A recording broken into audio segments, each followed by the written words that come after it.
Hello friends, कैसे हैं आप। उम्मीद करती हूँ अच्छे ही होंगे। तो अब की बार मैं आपके लिए स्पेशल वीडियो लेके आई हूँ प्रधानमंत्री और मंत्रिपरिषद। इसमें मैंने वेरी इंपॉर्टेंट क्वेश्चन करवाए हैं क्योंकि आपके एग्जाम में वो पूछे जाएंगे। अगर आपको मेरी वीडियो पसंद आए तो मेरे चैनल को सब्सक्राइब करें, मेरी वीडियो को लाइक कीजिए और चलिए मेरी वीडियो की तरफ। तो आज हम बहुत ही महत्वपूर्ण टॉपिक भारत के प्रधानमंत्री और मंत्रिपरिषद के MCQ करवाने जा रहे हैं, जो हर एग्जाम में बहुत ही महत्वपूर्ण है। पहला जो क्वेश्चन है वो है प्रधानमंत्री की नियुक्ति किस अनुच्छेद के तहत होती है। ये क्वेश्चन ऐसे भी आता है कि प्रधानमंत्री की नियुक्ति राष्ट्रपति किस अनुच्छेद में करता है। तो ये है अनुच्छेद 75। भारत का प्रधानमंत्री बनने की न्यूनतम आयु क्या है। तो ये है 25 वर्ष। 25 वर्ष क्यों दी गई है? क्योंकि लोकसभा का जो सदस्य बनने की आयु 25 वर्ष होती है, तो उसके बाद ही प्रधानमंत्री बनता है, क्योंकि लोकसभा में बहुमत प्राप्त नेता ही प्रधानमंत्री बन सकता है।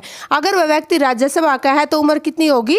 30 वर्ष। तो बात यहाँ पे न्यूनतम की हो रही है, तो न्यूनतम कितनी होगी? 25 वर्ष। इससे कम का व्यक्ति जो है प्रधानमंत्री नहीं बन सकता। लेकिन प्रधानमंत्री बनने के लिए उसे किसी भी सदन का सदस्य होना अनिवार्य है। अगर वो सदन का सदस्य नहीं है तो 6 महीने के अंदर अंदर उसे सदस्यता लेनी पड़ती है। अगला क्वेश्चन है मंत्रिपरिषद की बैठकों की अध्यक्षता कौन करता है। तो ये करता है प्रधानमंत्री। ठीक है। इसके बाद आता है किसने प्रधानमंत्री को समकक्षों में प्रथम कहा। तो ये कहा था मोर्ले ने। समकक्षों में प्रथम क्या होता है बेटा? कि जैसे प्रधानमंत्री नहीं चुना जाता, लोकसभा के जो चुनाव होते हैं उसमें जितने भी व्यक्ति जीतते हैं वो सारे क्या होते हैं? बराबर के होते हैं, समकक्ष होते हैं। और फिर उनमें से जिसको भी प्रधानमंत्री नियुक्त किया जाता है उसे उनमें क्या कहा जाता है? प्रथम कहा जाता है। ठीक है, यानी वो इनसे सर्वोपरि हो जाता है। आगे आता है प्रधानमंत्री की नियुक्ति कौन करता है। तो प्रधानमंत्री की नियुक्ति करता है राष्ट्रपति। प्रधानमंत्री को उसके पद की गोपनीयता की शपथ कौन दिलवाता है। तो ये भी दिलवाता है राष्ट्रपति। यानी प्रधानमंत्री से संबंधित जो भी कार्य है वो राष्ट्रपति करता है, और मंत्रिपरिषद से जो भी कार्य है वो राष्ट्रपति प्रधानमंत्री की सलाह पर करता है। अगला क्वेश्चन है प्रधानमंत्री कौन बनता है। तो लोकसभा में बहुमत दल का जो नेता होता है उसे प्रधानमंत्री नियुक्त किया जाता है।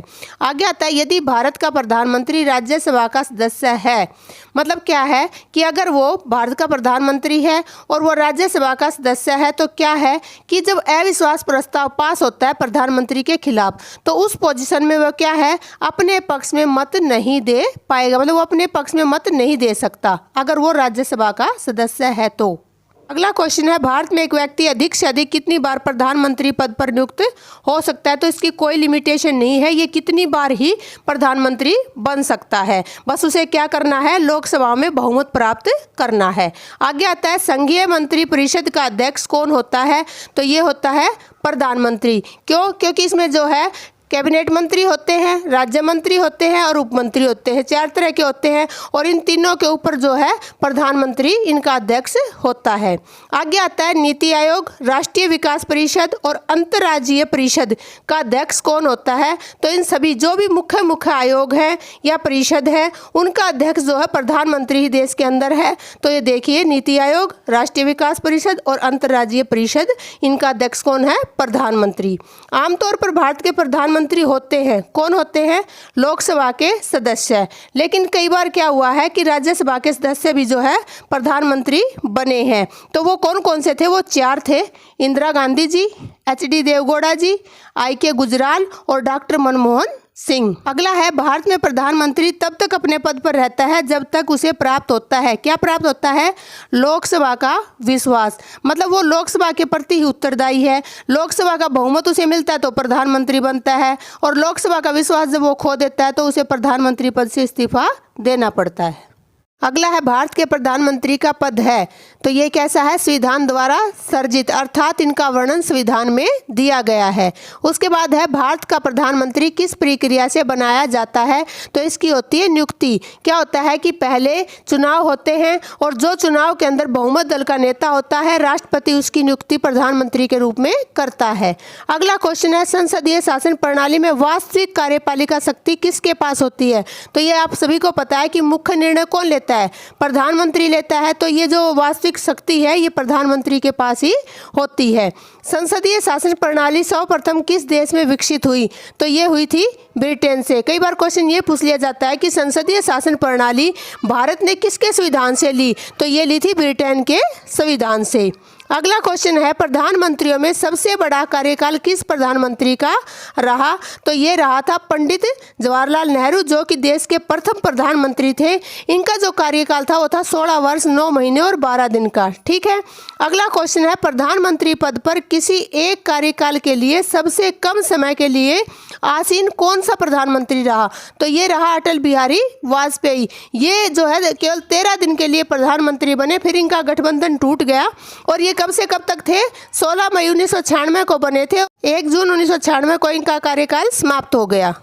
अगला क्वेश्चन आता है, नियुक्ति के समय कौन प्रधानमंत्री संसद के किसी भी सदन का सदस्य नहीं था? तो ये थे पीवी नरसिम्हा राव। ये जब नियुक्त हुए थे तो ये किसी भी सदन के सदस्य नहीं थे, लेकिन 6 महीने के बाद इन्होंने लोकसभा की जो है सदस्यता ग्रहण कर ली थी। अगला क्वेश्चन आता है, प्रधानमंत्री पद से त्यागपत्र देने वाले प्रथम प्रधानमंत्री, गैर कांग्रेसी प्रधानमंत्री और सबसे अधिक उम्र के प्रधानमंत्री कौन थे?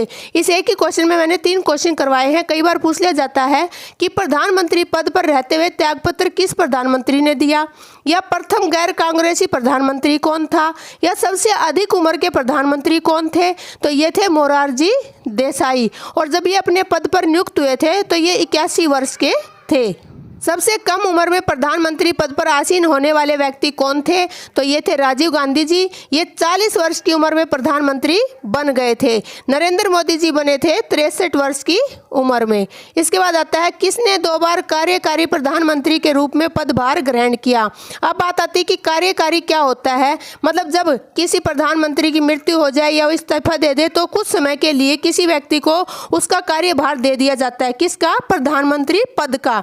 तो ये जो पद है इसको 2 बार गुलजारी लाल नंदा को ये मिला। क्यों मिला? प्रथम बार जो है पंडित जवाहरलाल नेहरू जी की मृत्यु 1964 में, इनको तब कार्यकारी प्रधानमंत्री बनाया गया, और दूसरी बार 1966 में जब श्री लाल बहादुर शास्त्री की मृत्यु हुई तब जो है इनको ये कार्यकारी का भार दिया गया। तो ये 2 बार जो है कार्यकारी प्रधानमंत्री नियुक्त हुए। आगे आता है, किस प्रधानमंत्री का जन्म स्वतंत्रता के बाद हुआ? तो ये है नरेंद्र मोदी जी। इनका जन्म 17 सितंबर 1950 को हुआ। अगला क्वेश्चन आता है कि केंद्रीय मंत्रिपरिषद का पद और सदस्यता कौन निर्धारित करता है? तो ये करते हैं भारत के राष्ट्रपति। आगे आता है, राष्ट्रीय विकास परिषद में कौन शामिल हैं? तो इसमें शामिल है सभी राज्यों के मुख्यमंत्री। ठीक है। इसका गठन जो है 1952 में हुआ था और राष्ट्रीय विकास परिषद का जो अध्यक्ष है वो है प्रधानमंत्री। अगला है, वह प्रथम प्रधानमंत्री जिन्होंने संसद सत्र में उपस्थित हुए बिना ही त्यागपत्र दे दिया। तो ये थे चौधरी चरण सिंह। इन्होंने अपने चरण जो है कभी भी लोकसभा सत्र में नहीं रखे, और जब इन्होंने त्यागपत्र दिया तो भी उन्होंने संसद सत्र में जाकर नहीं दिया, उसमें उपस्थित हुए बिना ही अपना त्यागपत्र दे दिया था। अगला है, अभी तक कितने प्रधानमंत्रियों की मृत्यु पद पर रहते हुए हुई है? तो ये हुई है 3 प्रधानमंत्रियों की। कौन कौन? पंडित जवाहरलाल नेहरू, लाल बहादुर शास्त्री और तीसरा है श्रीमती इंदिरा गांधी। अगला है, अविश्वास प्रस्ताव के द्वारा हटाए जाने वाले प्रथम प्रधानमंत्री कौन थे? यानी ऐसे कौन से प्रधानमंत्री थे जो अविश्वास प्रस्ताव के द्वारा हटाए गए? तो सबसे पहले हटाए गए थे विश्वनाथ प्रताप सिंह, जिनको वीपी सिंह भी कहा जाता है। इसके अलावा भी जो है अटल बिहारी वाजपेयी जी और एचडी देवगौड़ा को भी जो है अविश्वास प्रस्ताव के द्वारा हटाया गया था। पहला अविश्वास प्रस्ताव किसके खिलाफ लाया गया था? तो ये लाया गया था पंडित जवाहरलाल नेहरू जी के खिलाफ। किस प्रधानमंत्री की मृत्यु भारत से बाहर हुई? तो लाल बहादुर शास्त्री जी थे। उनकी जो मृत्यु है वो 11 जनवरी 1966 को ताशकंद में हुई थी। उसके बाद आता है, किस प्रधानमंत्री ने एक बार पद से हटने के बाद दोबारा पद को संभाला? तो वो थी श्रीमती इंदिरा गांधी जी। अगला क्वेश्चन है, लोकसभा का विश्वास मत प्राप्त किए बिना ही प्रधानमंत्री पद पर कार्य करने वाले प्रथम व्यक्ति कौन थे?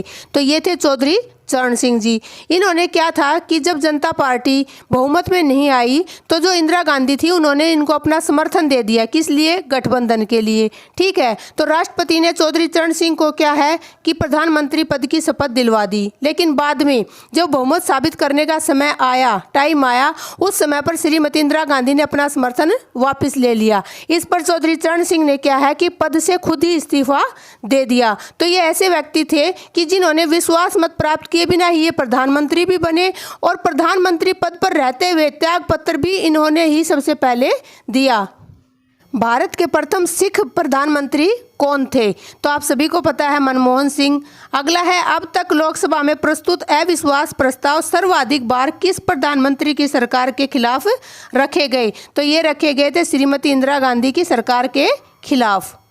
अगला क्वेश्चन है, कितने व्यक्ति अपने राज्य के मुख्यमंत्री बनने के बाद प्रधानमंत्री बने? तो इनकी संख्या है 6। कौन कौन बने? मोरारजी देसाई, चौधरी चरण सिंह, वीपी सिंह जिन्हें विश्वनाथ प्रताप सिंह कहा जाता है, पीवी नरसिम्हा राव, एचडी देवगौड़ा और नरेंद्र मोदी जी। नरेंद्र मोदी जी भारत के किस नंबर के प्रधानमंत्री हैं? तो ये हैं 15वें नंबर के प्रधानमंत्री। प्रधानमंत्री पद की गोपनीयता की शपथ में कितने शब्द होते हैं? तो इसमें होते हैं करीब 148 शब्द। और प्रधानमंत्री को जो है इस पद की शपथ कौन दिलवाता है? राष्ट्रपति जी। जय जवान जय किसान का नारा किस प्रधानमंत्री ने दिया? तो ये दिया था लाल बहादुर शास्त्री जी ने। और भारत में शक्तियों का उभरता पद कौन सा है? मतलब सारी शक्तियां जो है कहाँ पर एकत्रित होती दिखाई दे रही हैं? तो ये है प्रधानमंत्री पद पर। थैंक यू मेरी वीडियो देखने के लिए। अगर आपको मेरी वीडियो पसंद आ रही है तो मेरे चैनल को सब्सक्राइब कीजिए, वीडियो को लाइक कीजिए, बने रहिए मेरे चैनल के साथ। Bye bye, take care.